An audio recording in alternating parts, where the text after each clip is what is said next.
John Felinus, John Felinus, John Felinus, John Felinus, John Felinus. Para subir a montanha da vida. As mais belas frases, belas frases, belas frases, belas frases, belas frases do mundo, do mundo, do mundo, do mundo, do mundo. As mais belas frases do mundo. Para subir a montanha da vida. O que falta na busca do verdadeiro maior sucesso do mundo, que os livros de autoajuda, a psicologia e os gurus não abordam. John Felinus. 2. As mais belas frases do mundo para subir a montanha da vida. John Felinus, Literatura Brasileira. Edição eletrônica, editora, SP. Valorização da vida, sucesso, análise da autoajuda e da psicologia em contraste com a realidade. Roteiro de frases de efeito do autor e de diversos outros citados, frases bíblicas e parafraseadas da Bíblia pertinentes ao tema. Copyright Nilo Galindo 1998. Todos os direitos reservados. As mais belas frases do mundo. O que falta na busca do verdadeiro maior sucesso do mundo, que os livros de autoajuda, a psicologia e os gurus não abordam. Eu prefiro ser essa metamorfose ambulante do que ter aquela velha opinião formada sobre tudo, cantou o poeta Raul Seixas em sua bela canção. E eu canto, mas só até que as minhas asas me transformem em puros sonhos e esperança, pois ali estará terminada a minha metamorfose e terei encontrado minha opinião definitiva, o amor. 4. Há quem passe pelo bosque e só veja lenha para a fogueira, Tolstói. Esta frase é tão verdadeira quanto bela. Mas, com certeza, muitos ao passarem pelo bosque da vida viram muito mais do que apenas lenha para a fogueira. Eis alguns: Dr. Marco Aurélio Dias da Silva, autor do benéfico livro Quem Ama Não Adoece, cujo próprio título já é uma bela frase. Nele expõe o valor ímpar do amor para ajudar os humanos a superar e prevenir males mentais e físicos. Dr. Fritz Kahn, autor do livro O Átomo, há quase 40 anos demonstrou, pela física, com frases bonitas e fáceis, que a força para formar e unir o núcleo de um átomo, por exemplo, o do ferro, não existe dentro do universo. Há, pela física atômica, uma força superior fora desse belo mundo de estrelas. Kahn, ali, citou Einstein, mas, irmãos, para além dos astros habitam outros mundos. Certamente você citaria muitos outros, homens e mulheres. Mas, e você? O que mais tem notado no bosque da vida além de lenha para a fogueira? 5. A intenção deste livro é ajudá-lo a ter uma visão melhor do que há nesse bosque. Até pouco tempo, fui um mascate. Você, adulto ou criança deste terceiro milênio, sabe o que é um mascate? É um daqueles antigos vendedores ambulantes de dezenas de anos atrás que, com a mala lotada de bugigangas, desde pente, sabonete, talco, até panos e roupas prontas, visitavam o mais distante sertão. Certo dia, mascateando muito longe sertão adentro, deparei-me com uma linda montanha. Ao pé daquela montanha corria um pequeno e límpido riacho. E como se fosse a pintura de um belo quadro, um ranchinho se erguia ali. Cheguei perto. Bati palmas. Ninguém atendeu. A porta estava só encostada. Tomei coragem e entrei. O rancho estava desabitado. Há algum tempo o morador se mudara, deixando alguns objetos. Olhando para uma mesinha, notei um velho caderno de anotações que o habitante deixara. Espanei o pó e comecei a ler. À medida em que lia a escrita feita a lápis, fui me deixando levar pela beleza dos pensamentos e do coração.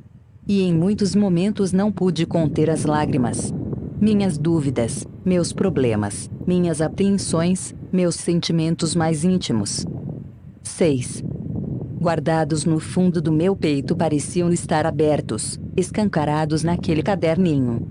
Eram os mesmos daquele homem. Mas havia uma diferença. Ele se abria todo para o universo, sem medo ou inibição de dizer o que sentia, mesmo que fosse a coisa mais confidencial. Ao contrário, eu nunca revelara os meus temores a ninguém. Quando completei a leitura, eu, que pensava saber tanta coisa, fiquei surpreso, emocionado. Aquele homem desconhecido era livre, e eu parecia um prisioneiro. Na capa do caderninho havia um título: As mais belas frases do mundo, e um subtítulo, para subir a montanha da vida. De volta à cidade, com muita dificuldade consegui colocar neste livrinho a coleção das frases e os comentários daquele homem que não conheci. O caderno de frases era pequeno, mas, tal qual um frasco diminuto que contém um bom perfume, senti nele uma fragrância que ainda não havia experimentado. Esta é a sua história. 7. As mais belas frases do mundo, para subir a montanha da vida. Este título estava escrito na capa do caderninho. Abri na primeira página e li. 1. Ao pé de uma montanha, num rancho simples, desses retratados em calendários, cheio de furinhos no sapé por onde as estrelas entram, numa noite, em 1940, elas entraram e me diziam sorrindo, seja bem-vindo, querido, quando nasci. Mas havia outra montanha diante de mim daquele momento em diante. Cedo percebi que a vida era como uma montanha difícil, cheia de obstáculos. Mas eu tinha que subi-la. E o que me ajudaria na escalada, visto que eu nascera em berço pobre? Sem recursos financeiros, teria que adquirir algo valioso, mas que não custasse dinheiro. Tornei-me, então, colecionador de 8 frases. Gratuitamente aquelas frases me proporcionaram muitos sonhos e esperança. Minha vida tornou-se como uma chama ardente, e os meus sonhos, o combustível que a mantém acesa. Aprendi de Eleanor Roosevelt, o futuro pertence àqueles que acreditam na beleza dos seus sonhos, e de Carl Sandburg que nada acontece a menos que sonhemos antes. Sem sonhos é impossível viver. Por isso, por entre meus sonhos menores, corro para o maior dos meus sonhos, que está no topo da montanha da vida. 2. Mas os sonhos, às vezes, falham. Então, durante a escalada dessa montanha, quando meus sonhos não se realizam, não permito que o calor da marcha diminua e digo a mim mesmo, ora, eram apenas sonhos, outros virão. Então, guardando com amor o saldo bom do que sobrou, continuo como se nada tivesse acontecido, pois meu alvo principal está no topo. Ele é real. É para lá que eu vou. 3. 9. E durante a subida, quantas vezes caio. Ou sou derrubado. Mas não me levo muito a sério nas frustrações e costumo rir de mim, sem perder o amor próprio. Percebo assim, sementes, força para reiniciar a escalada após uma queda. Quando aprendemos a rir de nós mesmos em tudo, a subida torna-se mais fácil. 4. Quando me invadem os impulsos de altivez, orgulho e superioridade, paro e olho o mar, a terra e as estrelas que existem há bilhões de anos, e entendo, minha importância, meu brilho, minha superioridade e meu lugar são diminutos se comparados com tudo aquilo. Sou poeira perante as estrelas e um piscar de olhos diante da eternidade. 5. Mas se, ao contrário, me sinto pequeno demais, percebo que a mim foi dado algo que as estrelas não têm. Elas são inanimadas e executam rumos fixos predeterminados pelo Senhor da Física. Eu, porém, tenho vida. Posso rir, cantar, amar. 10. Sentir tenho uma mente e um coração que as estrelas não têm. Posso escolher meus rumos livremente. 6. Não me iludo querendo ser o outro, pois todos têm problemas, talvez piores do que os meus. Se a gente soubesse. Por isso costumo dizer coisas assim ao meu coração, esteja contente consigo mesmo, pois há potencialidades latentes em você que ainda não descobriu. Elas apenas esperam para ser despertadas como a força de um gigante adormecido. 7. Se és uma gota d'água, não pretendas ser o lindo e poderoso sol, pois uma simples nuvem pode impedi-lo de iluminar a terra. E o que é a nuvem senão um conjunto de pequeninas gotas? Feliz é a gota que descobrir isso. 8. Se fores uma nuvem, contenta-te ou não queiras ser. 11. A forte e dura rocha que enxergas, lá embaixo, nas encostas do mar. Porque a rocha um dia não existirá mais. E quem a destruirá? Serão outra vez as gotinhas d'água que, vestindo roupa de nuvem, depois, cairão como chuva e, fantasiadas de riacho, correrão para o mar. 9. E caso já sejas um pequeno riacho, não lutes para ser o mar, pensando que por ser poderoso o mar não tem problemas. Todos os tem. O mar ruge e sofre sendo chicoteado dia e noite pelo vento que o impele contra as encostas das montanhas. O vento cavalga e açoita o mar. 10.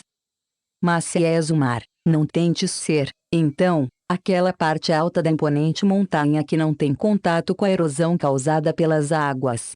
Porque o vento, que não dá tréguas ao mar, incomoda também a montanha e, aos poucos, vai destruindo-a pelos milênios adiante. Como o vento é poderoso. O que pode incomodá-lo? 12. 11. Então, pela ilusão de querer ser o outro, talvez penses, quero ser o vento, e outra vez te enganas. O vento segue a mesma lei do universo. Para existir e ser forte, o vento depende do calor do sol que, ao aquecer o ar, o faz nascer. O vento não existirá se o sol não quiser. Aquele mesmo sol que é ofuscado por um conjunto de gotinhas, a nuvem. A lei máxima do universo é, ó único que não tem limitações e Deus. 12. Então, descubra as qualidades que você tem.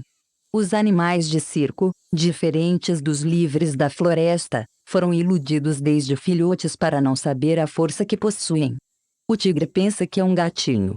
A imaginação do homem também é domada pelas tradições, hábitos e costumes que o rodeiam desde berço. É produto do meio, como se fosse uma sardinha enlatada mentalmente. 13. 13.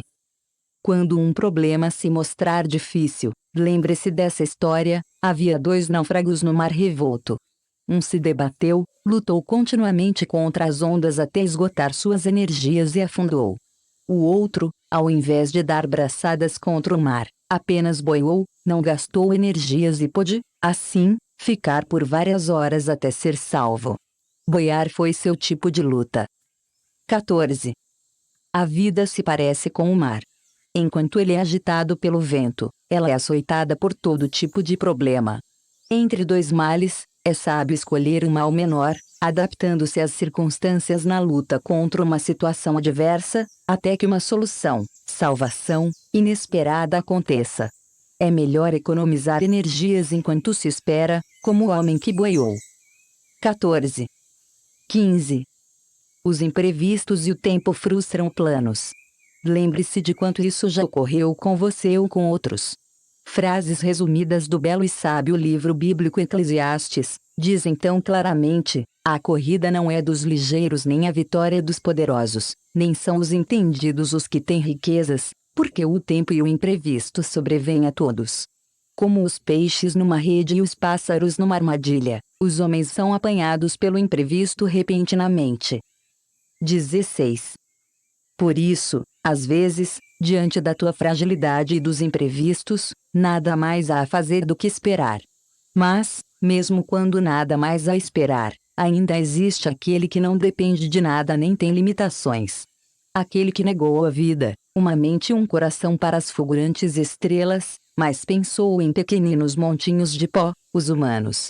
E aquilo que ele negou às estrelas deu a ti, vida e, ainda, sua semelhança. 15. 17. Quando quiser chorar, chore. Chorar é a atitude do forte. As lágrimas limpam e lubrificam o coração, deixando-o com um funcionamento leve, suave, macio, renovado. Chorar ajuda, desafoga. Até Jesus, o poderoso Filho de Deus, certa vez, chorou. 18. Você não pode mudar certas circunstâncias ou situações, mas pode adaptar-se a elas sempre escolhendo a forma do mal menor, que não será o ideal, mas será o menos pior. 19. Aproveite as oportunidades que lhe derem, mesmo que sejam, ou pareçam pequenas. As grandes árvores vêm de pequeninas sementes. E se é verdade que melhor é pingar do que secar, em tempo de vacas magras as pequenas oportunidades são bons pingos. 16. 20. Quem vê cara não vê coração, aprenda a ver além da face e das aparências. Há árvores de casca grossa que por dentro têm boa seiva. E existem as de casca fina, delicada, bela, que, entretanto, no interior podem abrigar ninhos de vermes. Portanto, analise profundamente as circunstâncias e situações, pois Tolstói diz: há quem passe pelo bosque e só veja lenha para a fogueira. 21. Uma situação é tão adversa quanto a mente a entenda como adversa ou não. É o que ensina Goethe. Eu me sentia derrotado por não ter sapatos, até que certo dia encontrei um homem que não tinha pés. Pense sobre a aflição que sente pela falta de algo e olhe não para os que você julga privilegiados, mas os outros bilhões de seres humanos. 22. 17. Você não conseguirá mudar as pessoas, mas tem o poder de mudar a si mesmo, e quando isso acontecer de verdade notará que os outros melhoram para conosco. Até o cachorrinho entende o nosso comportamento. Bata o pé e grite com um cão, ou estale os dedos e brinque com ele. Você sabe a diferença. O mesmo se dá com pessoas. 23. Eu cheguei em frente ao portão, meu cachorro me sorriu latindo. Roberto e Erasmo estão certos. Até os cães riem e latem de alegria quando gostam do comportamento de alguém. Na esfera humana é igual. Sorria para a primeira pessoa que encontrar hoje e observe o resultado. Sorria, então, dali para frente o mais que puder. Que poder tem o sorriso? 24. 18. O começo de toda mudança é o sorriso. Mas é importante que o ato de sorrir seja sincero e expresso nas ações, nas atitudes, para que o efeito seja verdadeiro e duradouro. Caso contrário será como ensina Tolstói, cada um pensa em mudar a humanidade mas ninguém pensa em mudar a si mesmo. 25. Mesmo a vida sendo cheia de imprevistos, você deve pôr em prática a mãe das realizações, a persistência. Sem ela nada se consegue. Lembra-se do náufrago que preferiu boiar e não dar braçadas? Primeiro ele escolheu o mal menor, depois persistiu no que escolheu, boiou sem parar. 26. Se o mar fosse sempre calmo, como se conheceriam os bons navegadores? Epicuro ilustrou: os grandes navegadores devem a sua reputação aos temporais e tempestades. Você também, no barco da 19. Vida, tem que ser bom piloto nas adversidades, tem de persistir na luta. 27. A persistência produz resultados, diz J. Rees, quando nada parece ajudar, eu vou e olho o cortador de pedras martelando uma rocha talvez 100 vezes sem que nenhuma rachadura apareça. No entanto, na 100ª martelada, a pedra se abre em duas, e eu sei que não foi aquela que conseguiu, mas todas as outras que vieram antes. 28. Nada na vida pode substituir a persistência. Nem o talento o fará, pois o mundo está cheio de homens de talentos fracassados. Nem a genialidade, pois gênios desprezados são quase um provérbio. Nem o conhecimento, pois encontramos muitos diplomados medíocres. Só a persistência e a determinação são onipotentes, disse C. Coolidge. 20. 29. Se você persiste muito e não é bem-sucedido, estará persistindo em algo coerente, no lugar e momentos próprios. Vender cobertores no planeta Mercúrio, que é muito quente, ou refrigeradores nos polos parece coerente. E galochas para o deserto? Não. Analise sua oferta. Se é coerente, persista e faça o que disse Thomas Edison: existe um jeito para tudo. Ache-o. 30. O jeito melhor para tudo é a lei da oferta e da procura. Você só será bem-sucedido se a flecha da oferta que atirar encontrar um alvo que a esteja procurando. Pense, a quem, quando e onde interessaria isto que vou oferecer depois, persista. Essa lei é universal, não tem exceções. Exemplo: se Deus quer amor, ofereça só amor. 31. Quando persistir em algo e não se sair. 21. Bem, pense como se aquilo fosse uma pescaria. Se num lugar do rio não estiver dando peixe e já experimentou todo tipo de isca, pode tentar outro lugar, rio abaixo ou acima. Não se esqueça, se você está ofertando uma isca na qual o peixe não está interessado, não pescará. 32. Se existem obstáculos, procure novas opções. Nem todos os dias a luz do sol atinge plenamente a terra. Mas ela está atrás das nuvens, basta subir até lá. É difícil. Mas o que é fácil na vida? Há uma fórmula que ajuda, geralmente ninguém consegue algo sozinho. A ajuda e a cooperação de outros são fatores importantes para vencer obstáculos. Busque ajuda. 33. As falhas são mapas de acertos futuros. 22. Após um fracasso, analise a trilha percorrida. Nela encontrará o ponto onde errou, e corrigindo os planos poderá iniciar nova jornada, tentar outra vez. 34. Quantas vezes caíres, outras tantas levanta-te. Porque só falha quem faz e só aprende quem falha. Sabem disso o bebê que aprende a andar e o filhote de pássaro que tenta voar. Aplica-se a tudo. Então, não desistas de realizar o teu sonho por ter falhado muitas vezes. 35. Quando desejamos realizar algo bom, o maior dos fracassos não seria o fato de não tentar. Tenha a satisfação de dizer, pelo menos eu tentei. 36. Não se esqueça da importância de agir, fazer, pôr a mão na massa. 23. Se o diretor de um filme só disser, luzes, câmera, o filme não existirá. Faltou a palavra-chave, ação. Pensamentos bonitos e palavras maravilhosas sem a ação não se transformam em nada. Para que servem juntos a terra, o arado e o cavalo, se o agricultor não pegar no arado? 37. Imagine sua vida como se fosse um filme e você o diretor. Como diretor do filme de sua própria vida, quais são as 4 palavras-chave que deve ordenar continuamente ao seu íntimo? Sonhos, imaginação, ação e persistência. 38. Porém, ação e persistência precisam ser combinadas com prudência e bom senso. Antes de pular numa piscina, observe se tem água. Não cutuque o leão com vara curta, diz o dito popular, e Napoleão Bonaparte afirmou. 24. A arte de ser ora audacioso ora prudente é a arte da vitória. 39. Ora ser audacioso, ora ser prudente é o mesmo que adiaptar-se às situações e circunstâncias, sem deixar de agir e persistir de alguma maneira.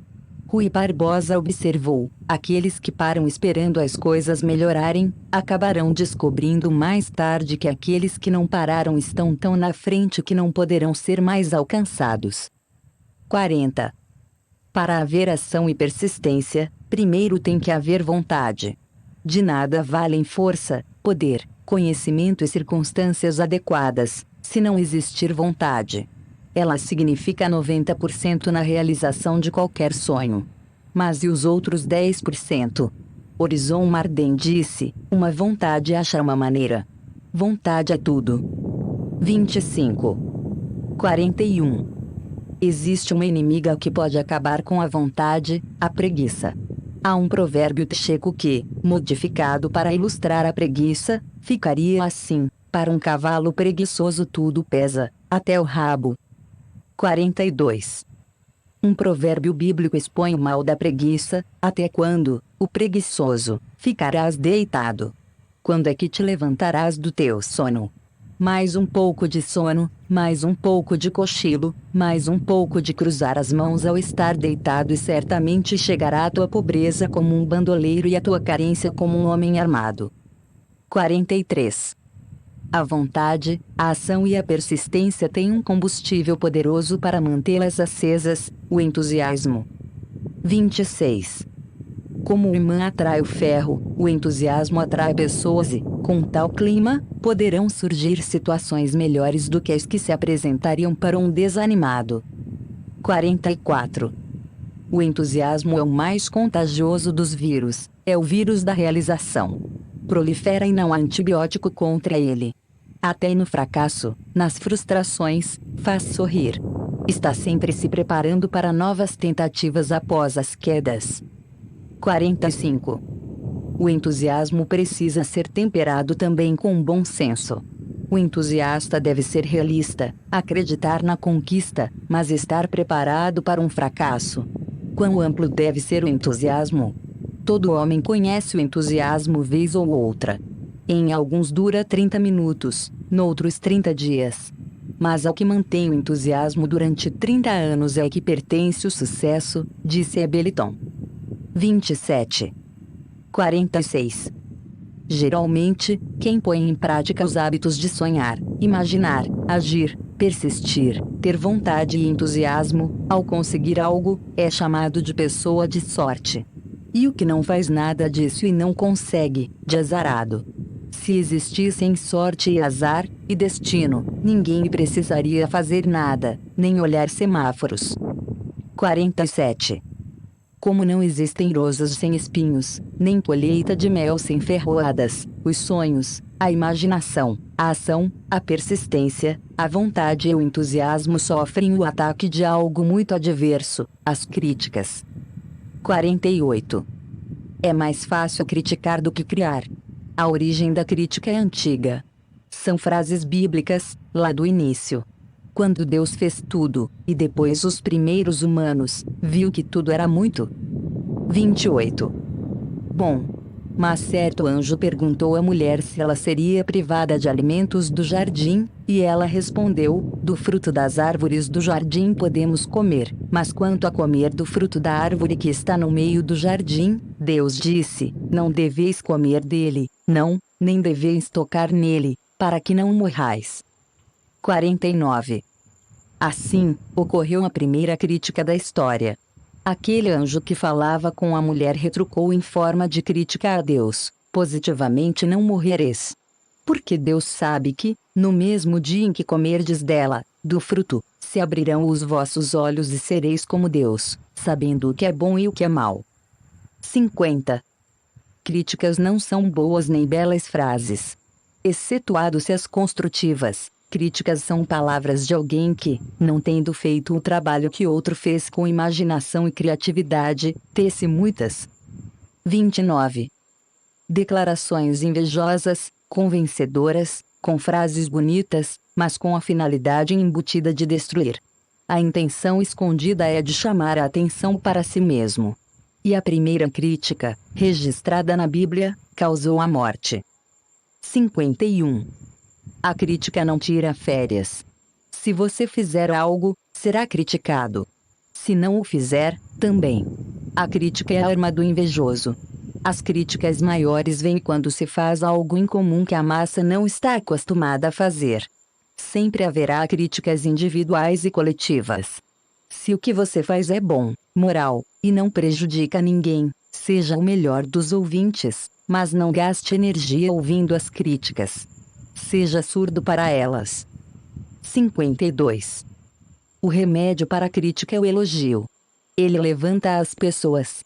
Não há poder contra o elogio. Ninguém resiste a ele. Anima, ergue, incentiva, abranda corações, faz sorrir, abre portas, derruba barreiras e derrete o gelo nas relações humanas. 30. Talvez não conserte situações irreparáveis, mas deixa-as bem melhor. Faça o teste. Já imaginou a diferença se aquele anjo, ao invés de criticar a ordem de Deus, tivesse dito à primeira mulher: se é assim que Deus disse, então, obedeça, pois ele sabe das coisas. 53.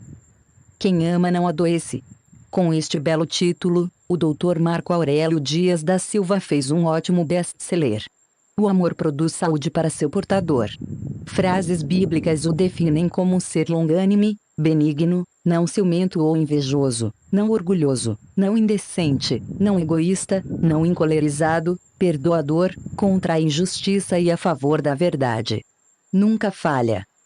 54. Ah! Quase morri de raiva, já ouviu isso? A frase é verdadeira. O ódio e a hostilidade matam o portador, rápido ou aos poucos. Produzindo tensão, criam os tipos pavio curto, pilha, arara, vara. 31. Prejudica-lhes o coração, o estômago, intestinos, tudo. Fazem surgir o tipo de maus bofes. Maus bofes mesmo. Tudo ruim por dentro. 55. O ódio pode ser comparado a uma serpente venenosa dentro de nós, que morde e envenena todo o organismo. Mesmo o chamado ódio justificado mata igualmente.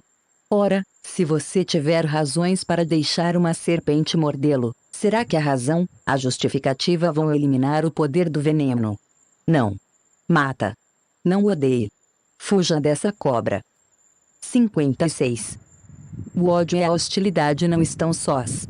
Eles são movidos por muitos parentes deles, também venenosos, que são inveja, ciúme, competição, cobiça, ambição desmedida. Se você lembrar de mais algum, acrescente na lista e tome cuidado com essas emoções venenosas. 32. 57. Não baseie sua felicidade em esperar sempre gratidão de outros, pois poucos são gratos. Muitos esquecem. Se você for capaz de amar a todos sem esperar retribuição, evitará frustrações. Ame e perdoe os amigos. Eles são como formigas no mel quando tudo está bem em nossa vida. Mas em nossas adversidades se dá o oposto, a maioria desaparece como o nevoeiro ao chegar o sol. 58. Para que competir se as coisas, na realidade, são assim, ó homem que é reconhecido como grande, como um líder, é aquele que não minimiza os outros. Líder é diferente de chefe. O chefe se impõe, o líder é aceito. O chefe é exigente com os outros, já o líder é exigente consigo mesmo. Aliás, o verdadeiro líder nem se julga líder. 33. 59. Não odeie a vida nem se deprima por ter um sentimento de inferioridade devido à sua aparência física. Se não estiver contente com sua figura, fique num lugar bem movimentado e, discretamente, observe as pessoas. São altas, baixas, magras, gordas. Há todo tipo de face, olho, boca, nariz. Você ficará contente com sua figura depois. Experimente. 60. Olhuda, uma corujinha, fez isso.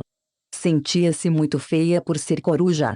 Foi ao metro dos bichos, o bichotrô, após ver o pescocinho da girafa, a carinha do macaco, as pernas finas da garça, a boquinha e o corpinho do hipopótamo, os beicinhos do camelo mascando chicletes e a bela figura do sapo, não mais pensou na sua própria aparência. Faça sapoterapia. 61. 34. O mesmo teste, olhar os outros, é válido para as pessoas que pensam ter todo tipo de doença, ou que têm mesmo algum. Se soubessem a verdade sobre a vida das outras pessoas, veriam que elas sentem dores, angústias e mal-estares diversos da cabeça aos pés. Mas, como cada um vive no seu mundo individual, pensa ser só ele o sofredor. Olhe os outros. 62. Somos frágeis. Alguém disse: nascemos com medo, vivemos com medo e morremos com medo, ou de medo. Aquele que disser que não tem medo de nada, já está com medo de dizer a verdade. Tanto o corajoso quanto o covarde têm medo, a diferença é só o autocontrole. Veron ensinou: a coragem é a arte de ter medo sem que ninguém perceba. 63. O medo tira o sono, o apetite e a alegria. Pergunte-se: de que tenho medo? Por que tenho medo disso? O que posso? 35. Fazer para evitar que o que eu temo me aconteça após responder. Haverá um mal menor entre os males das respostas. Apesar de não ser o ideal, escolha-o. Isso ajudará a diminuir o medo da coisa, que talvez nem aconteça. 64. Qual é o maior temor humano? No meu caso era o temor de não viver mais. Porque a morte frustra todos os meus sonhos, imaginações, persistência, vontade e entusiasmo, encerrando tudo. Pensei: de que me valeria ser famoso ou desconhecido, o mais rico do mundo ou um pobre mendigo da rua? Sábio ou iletrado? Ora, vou morrer mesmo um dia. Quão bom seria se eu pudesse viver saudável e sempre, porque há frases no Eclesiastes que dizem: porque melhor está um cão vivo do que o leão morto, pois os viventes sabem que morrerão, os mortos, porém, não estão cônscios de absolutamente nada, nem têm mais salário, porque a recordação deles foi esquecida. Também seu amor, e seu ódio, e seu ciúme já pereceram, e por tempo indefinido eles não têm mais parte em nada do que se terá que fazer debaixo do 36. Sol, tudo o que a tua mão achar para fazer, faze-o com o próprio poder que tens, pois não há trabalho, nem planejamento, nem conhecimento, nem sabedoria na sepultura, o lugar para onde vais. Desde que nasci ao pé dessa montanha, aprendi a ver que a vida era a coisa mais cara e bela para mim, o mais importante. Mas, em contraste, a realidade da morte me dava um vazio na vida. Então, fiquei muito deprimido e li vários livros de autoajuda, fui a psiquiatras.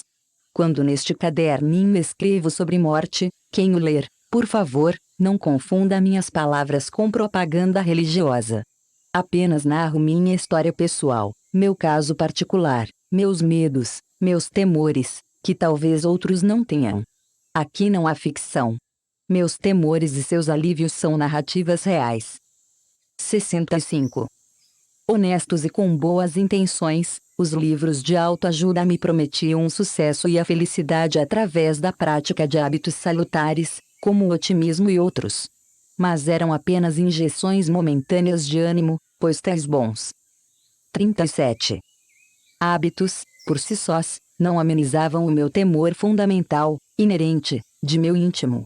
Eu praticava o otimismo, mas me lembrava, um dia a morte virá assim, voltava à estaca zero. 66. Fiquei mais desiludido com a autoajuda quando um programa de rádio, certa vez, apresentou vários especialistas em infundir otimismo. Animadamente se revezavam na fala. Tocou o telefone. Um ouvinte, doente desenganado, perguntou que mensagem eles teriam para ele. Infelizmente, não houve mensagem convincente. Me decepcionou a única frase dos especialistas para o desenganado: seja otimista, forte. 67. Se eu não resolvesse na mente a questão da morte, não haveria psicologia que funcionasse em mim. O ensino tradicional que eu trazia do berço e da biologia da escola era o de que a morte era natural e necessária. Mas no meu íntimo uma força muito forte gritava justamente o contrário, se assim o fosse. 38. Eu gostaria da morte e correria para ela, não dela. Se a morte fosse fato normal, porque eu a repudiava e não a aceitava naturalmente. Minha programação genética devia ser a de aceitá-la, de gostar dela de alguma maneira. 68. Notei esse mesmo problema psicológico num certo senhor que, ao contrário de mim, era proeminente líder religioso. Ele comprovou isso por sua própria experiência ao contrair uma doença fatal. Disse: eu sempre ensinei o paraíso após a morte. Mas, quando eu mesmo me vi frente a frente com ela, percebi quão difícil foi testar em mim mesmo o que ensinei a outros. 69. Outra interessante e histórica reação psicológica frente à morte foi a que teve o poderoso Filho de Deus, quando esteve na terra. Quando morreu seu amigo Lázaro, ele proferiu certas frases. Jesus não disse aos presentes: não fiquem tristes pela morte de Lázaro, pois é algo natural. Não. Jesus gemeu de tristeza, chorou, e fez 39. O que? Ressuscitou o amigo. 70. Que fique bem claro, repito, essas frases sobre o evento morte neste simples caderno são apenas para ajudar o meu íntimo conturbado, pois eu me julgo o mais inconformado dos homens quanto à morte. Talvez outros não necessitem satisfazer o seu íntimo nesse sentido. Minhas palavras, portanto, não têm finalidade religiosa para quem as ler. Nem estou querendo explorar um tema religioso para obter adeptos ou retorno de qualquer forma. É que, por escrever, eu expulso minhas neuras, me faz bem, é para meu coração uma terapia muito boa. Portanto, assim como eu tenho a minha mente resolvida, cada pessoa tem a que lhe convier. Também lhe escrevi sobre a morte porque, ao abordar um tema que se deu comigo há 30 anos ou mais, eu não seria honesto se, ao comentar a autoajuda psicológica que busquei, omitisse onde ela falhou comigo, não abordar a minha inconformação ou o meu temor básico da morte explicitamente. 71. 40.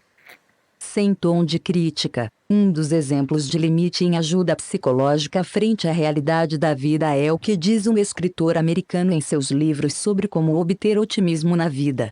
Leitores lhe perguntam o porquê da morte. Responde que, se outros não sabem, como é que ele vai saber? e que ele tem as mesmas dúvidas e perguntas que os leitores têm sobre isso. É uma resposta bem honesta, franca. Mas não é limitada para quem está ansiosamente buscando ajuda.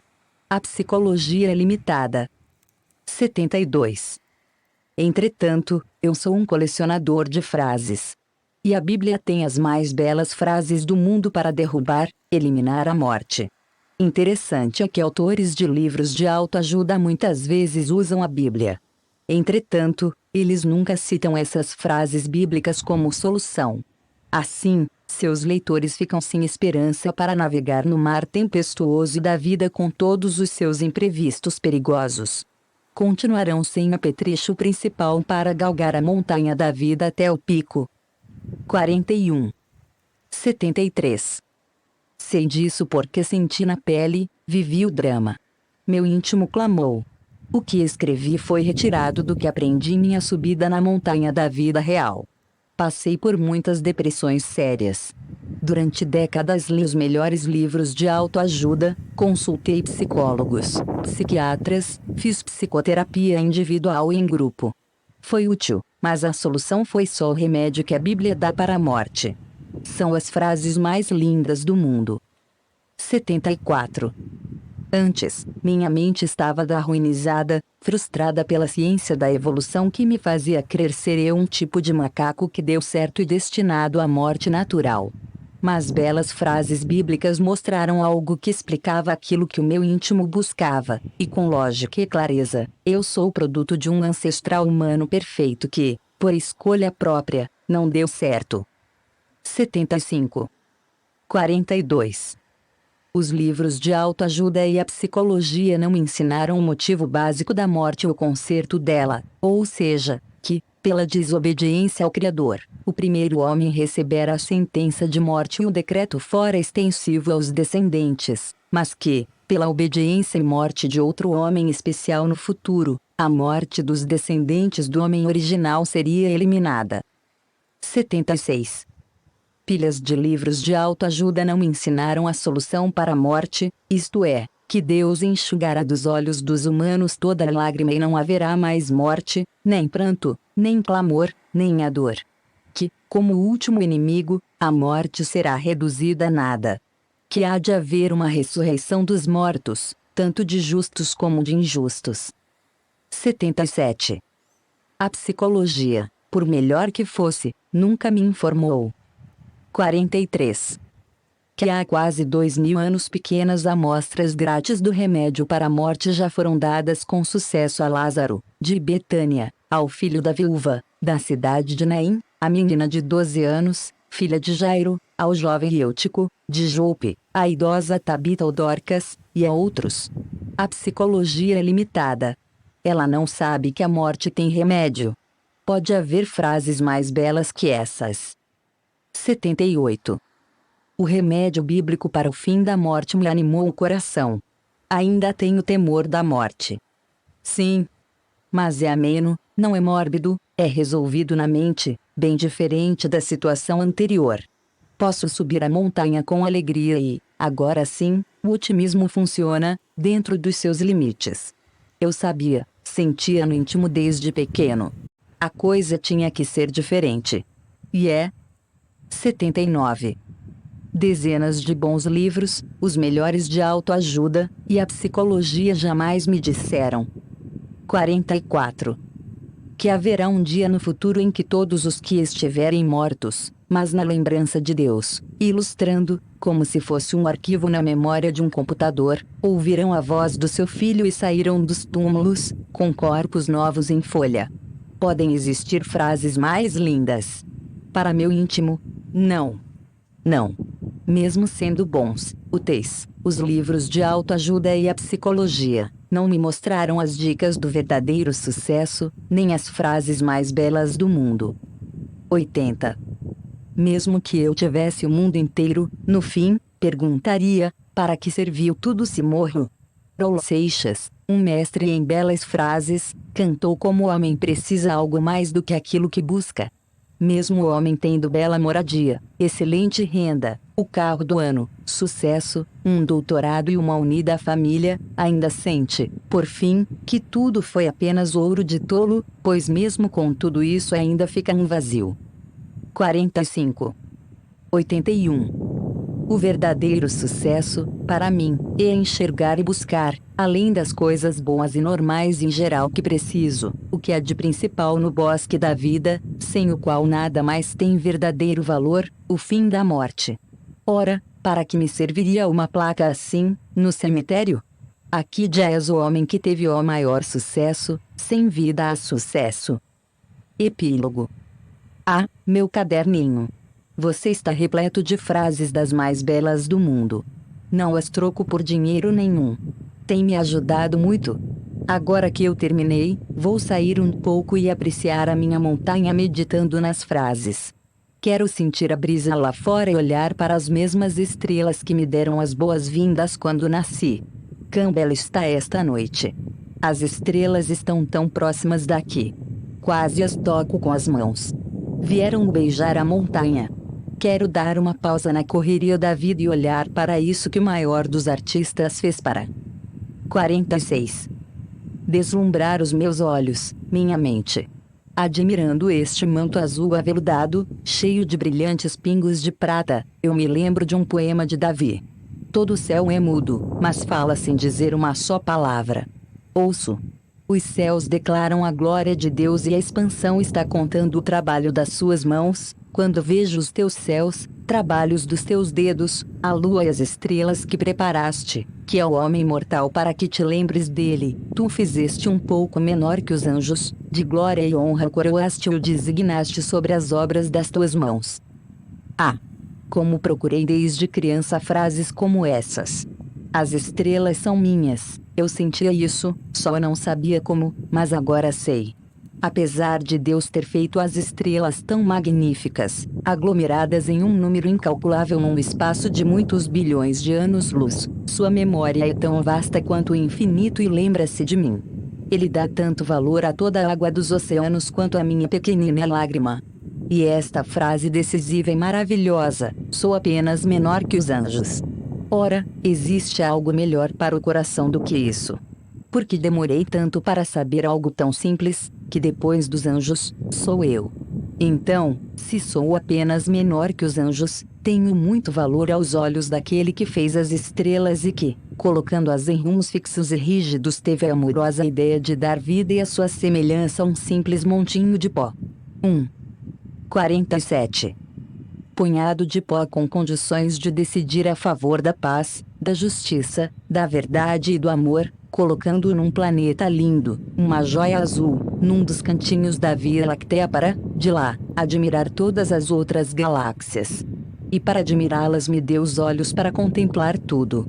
E, exagerando na sua bondade, no seu amor e na sua tecnologia sobre a vida, fez com que eu pudesse ver em cores. Deu-me os ouvidos para que eu ouvisse o canto dos pássaros, o murmúrio do mar e a sua canção, a canção de Deus, na voz do vento. Deu-me o tato para que sentisse a brisa fresca e suave por onde ele sopra. E o olfato para que me admirasse com as fragrâncias das flores do seu jardim em número incalculável. E o paladar, para que eu experimentasse todos os sabores que inventou e nunca me cansasse. Ele me deu tudo isso e muito mais coisas. E ainda, de contrapeso, sendo ele a fonte da vida, afirma que eliminará a morte. Esta coisa abominável que eu tanto detesto. Esta assassina que tira de mim, arranca de mim e de todos, os entes queridos, os amigos, os irmãos humanos, os companheiros da jornada da vida. Esta coisa detestável que só existe com a finalidade de fazer sofrer e chorar, que não serve para nada e é só um grande desperdício.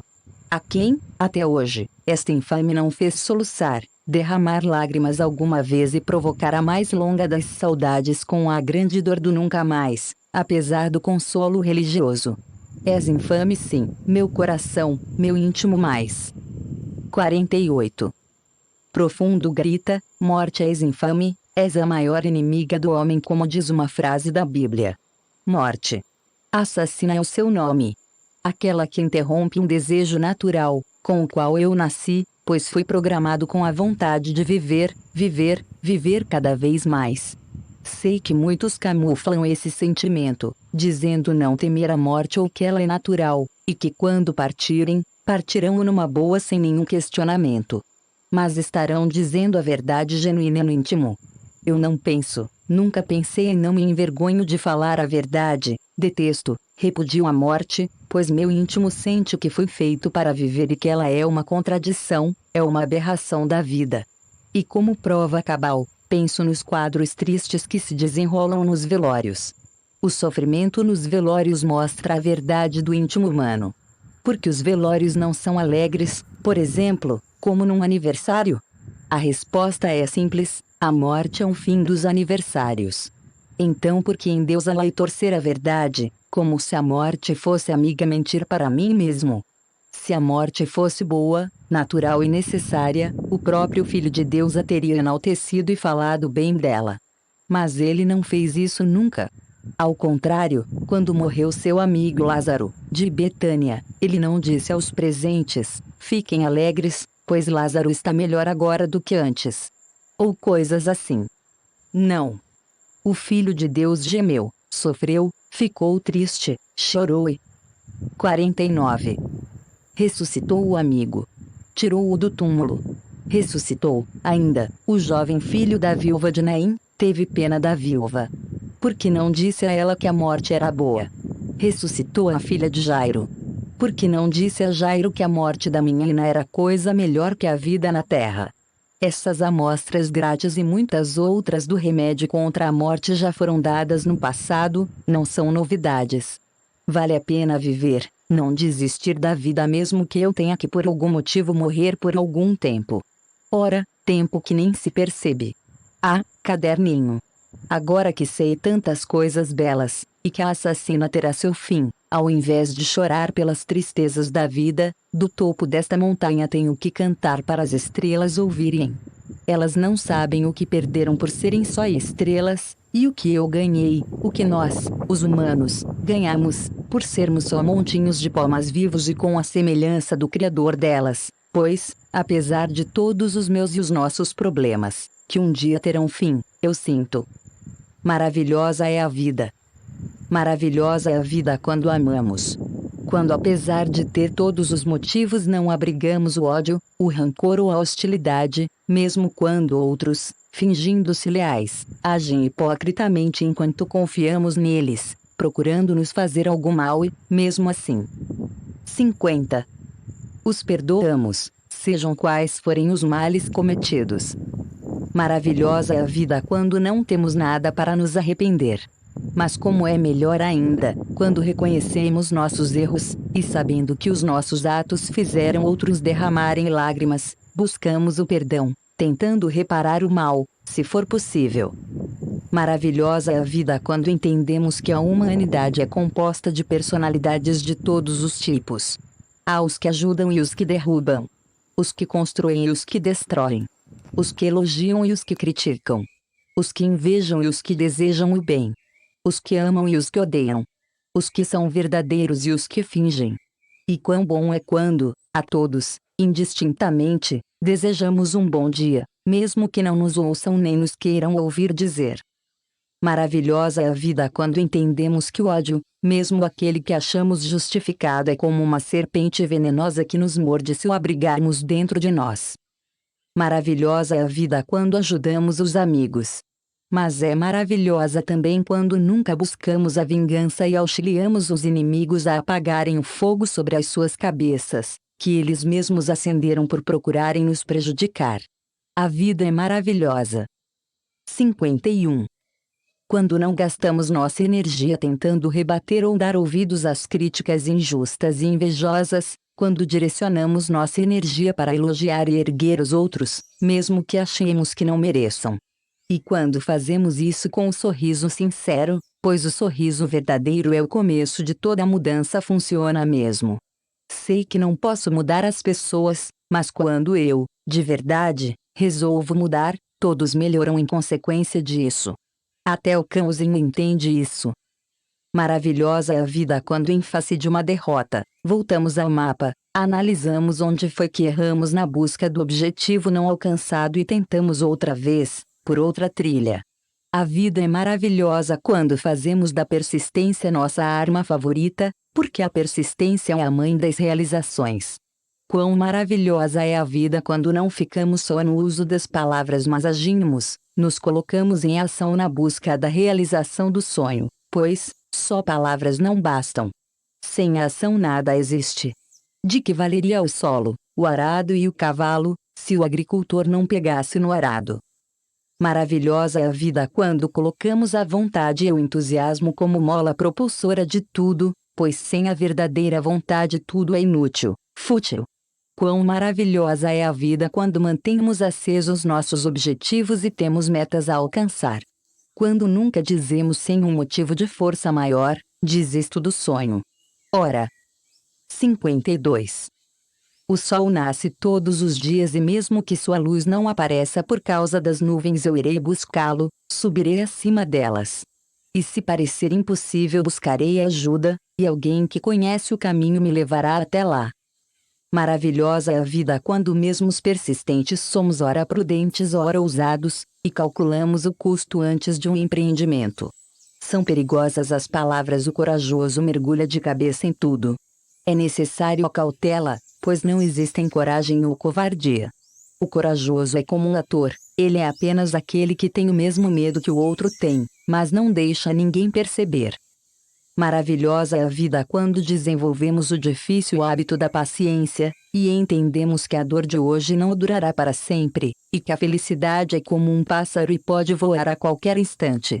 A vida continua maravilhosa quando entendemos que, assim como as lágrimas se transformam em sorrisos, estes podem dar lugar às lágrimas. Maravilhosa é a vida quando temos toda a saúde. Mas, não deixa de ser maravilhosa quando, apesar de algum mal físico, conseguimos mantê-la acesa mesmo que a chama seja menor, menos intensa. É só uma questão de adaptação. Quão maravilhosa é a vida quando temos o pleno uso de todos os nossos sentidos. Mas é 53. Maravilhosa também quando, apesar de nos faltar um de sentidos ou um órgão, ou membro, todo o restante do corpo sob o comando de uma mente esperançosa se supera, luta e persiste, pois é ali que damos mais valor à vida. Maravilhosa é a vida quando não ficamos insatisfeitos com nossa aparência física. Quando entendemos que o ser feio ou bonito é uma ilusão de nossa mente diante do espelho e que isso é temporal, passageiro. Poucos anos nos modificam e desmancham tudo. E caso façamos boas e belas plásticas, nunca nos esqueçamos que a verdadeira plástica é a do íntimo. Ora, se ficarmos postados discretamente num lugar movimentado notaremos que há faces e corpos de todos os tipos. Nos sentiremos bem contentes conosco depois dessas observações. Maravilhosa é a vida quando aprendemos que ela é uma alternância entre o bem e o mal e que a felicidade nunca é completa, que não há quem não tenha obstáculos a vencer. E que quando um obstáculo parecer intransponível, devo fazer os cálculos entre perdas e ganhos, mas se o resultado for perdas e perdas, é sábio escolher o mal menor e me adaptar à nova situação, sem desistir de viver. Maravilhosa é a vida quando não sofremos para tentar ser o outro. Quando entendemos que a gota d'água quer se transformar num sol, mas depois percebe que uma simples nuvem. 54. Pode tapar a sua luz. Feliz a gota que entender isso e procurar em si mesmo os seus próprios talentos, suas próprias qualidades, e não buscá-las em outros. Feliz a gota que compreender que até o mar tem problemas, que todos têm problemas ou, de alguma maneira, limitações. Feliz a gota que aprender que, o único que não tem limitações é Deus, e que quando tudo falhar e não parecer haver solução, a única solução é Ele, pois até para a morte Ele tem o remédio, porque Ele é a fonte da vida. Maravilhosa é a vida quando estamos no tempo de vacas gordas e pilotamos o barco do sucesso. Mas não é menos maravilhosa quando enfrentamos com coragem todo tipo de tempo de vacas magras. É maravilhoso quando entramos com um barquinho frágil num mar de tormentas e o pilotamos bem, pois é nesses momentos que se conhece o bom piloto. Maravilhosa é a vida quando temos muito. mas é maravilhosa também quando sabemos viver com o pouco. Quando entendemos a frase de Abbott que diz: "Eu me sentia triste por não ter sapatos até o dia em que encontrei um homem que não tinha os pés." Maravilhosa é a vida quando permitimos que as árvores da verdade brotem em nosso peito, arrancando as árvores da mentira, mesmo que doa. Porque a verdade dói, mas cura, e a mentira. 55. Parece doce, mas é um mal crônico, incurável, que leva a vida ao abismo do qual não há retorno. Maravilhosa é a vida quando somos contaminados e portadores do vírus do amor, da esperança, da fé e da humildade, pois a fé, tão valorosa, infelizmente, não é propriedade de todos, como diz bela frase da Bíblia. Quão maravilhosa é a vida quando amamos os que nos amam. Mas como é maravilhosa também quando amamos aqueles que nos tratam com indiferença sem nos ter nenhum amor. Quão maravilhosa é, quando em tudo o que fazemos, emolduramos com o amor próprio e aos outros. Maravilhosa é a vida quando sabemos que o amor, em todas as situações, sempre deixa um saldo positivo e nunca falha mesmo. Porque foi o amor que originou o universo. Sim, a mais bela das frases bíblicas afirma: Deus é amor. Maravilhosa é a vida quando, a qualquer idade, apesar de maduros e desgastados pelo tempo, temos no peito as mesmas emoções de uma criança, criança que vê o universo como se fosse um maravilhoso brinquedo, presente de um pai, para que brinque nos seus quintais, de ciranda a cirandinha por toda a eternidade. Que nunca deixe de existir a criança dentro de mim. Porque a idade de um homem não é medida pelas suas rugas, pelos cabelos. 56. Brancos, nem pelos anos que conta, mas pelo que tem no coração, pelos sonhos, pelos objetivos, pela sua vontade de viver. Ele pode ser um velho aos 20 anos ou um jovem aos 90. Quão maravilhosa é a vida quando descobrimos que ela não é só isso que os padrões clássicos estabeleceram, ou seja, quando entendemos que no bosque há mais do que apenas lenha para a fogueira. Boa escalada, companheiro de montanha da vida. Fim. John Felinus, edição eletrônica e editora, SP. Esta obra foi digitalizada sem fins comerciais e destinada unicamente à leitura de pessoas portadoras de deficiência visual. Por força da Lei de Direitos de Autor. Por isto, este trabalho é oferecido gratuitamente aos amigos cegos e deficientes visuais de acordo com a Lei. Lei 9.610, de 19 de fevereiro de 1998, sobre direitos autorais. Alteração, atualização e consolidação da legislação. Título I, dos direitos do autor. Capítulo IV, das limitações aos direitos autorais. Art. 46 não constitui ofensa aos direitos autorais, e, a reprodução d. de obras literárias, artísticas ou científicas, para uso exclusivo de deficientes visuais, sempre que a reprodução, sem fins comerciais, seja feita mediante o sistema Braille ou outro procedimento em qualquer suporte para esses destinatários. John Felinus, John Felinus, John Felinus, John Felinus, John Felinus. Para subir a montanha da vida. As mais belas frases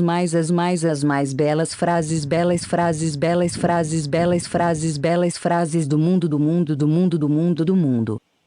As mais belas frases do mundo. Para subir a montanha da vida. O que falta na busca do verdadeiro maior sucesso do mundo, que os livros de autoajuda, a psicologia e os gurus não abordam. John Felinus. 2. As mais belas frases do mundo para subir a montanha da vida. John Felinus, Literatura Brasileira. Edição eletrônica, editora, SP. Valorização da vida, sucesso, análise da autoajuda e da psicologia em contraste com a realidade. Roteiro de frases de efeito do autor e de diversos outros citados, frases bíblicas e parafraseadas da Bíblia pertinentes ao tema. Copyright Nilo Galindo 1998. Todos os direitos reservados. As mais belas frases do mundo. O que falta na busca do verdadeiro maior sucesso do mundo, que os livros de autoajuda, a psicologia e os gurus não abordam. Eu prefiro ser essa metamorfose ambulante do que ter aquela velha opinião formada sobre tudo, cantou o poeta Raul Seixas em sua bela canção. e eu canto, mas só até que as minhas asas me transformem em puros sonhos e esperança, pois ali estará terminada a minha metamorfose e terei encontrado minha opinião definitiva, o amor. 4. Há quem passe pelo bosque e só veja lenha para a fogueira. Tolstói. Esta frase é tão verdadeira quanto bela. Mas, com certeza, muitos ao passarem pelo bosque da vida viram muito mais do que apenas lenha para a fogueira. Eis alguns: Dr. Marco Aurélio Dias da Silva, autor do benéfico livro Quem Ama Não Adoece, cujo próprio título já é uma bela frase. Nele expõe o valor ímpar do amor para ajudar os humanos a superar e prevenir males mentais e físicos. Dr. Fritz Kahn, autor do livro O Átomo, há quase 40 anos demonstrou, pela física, com frases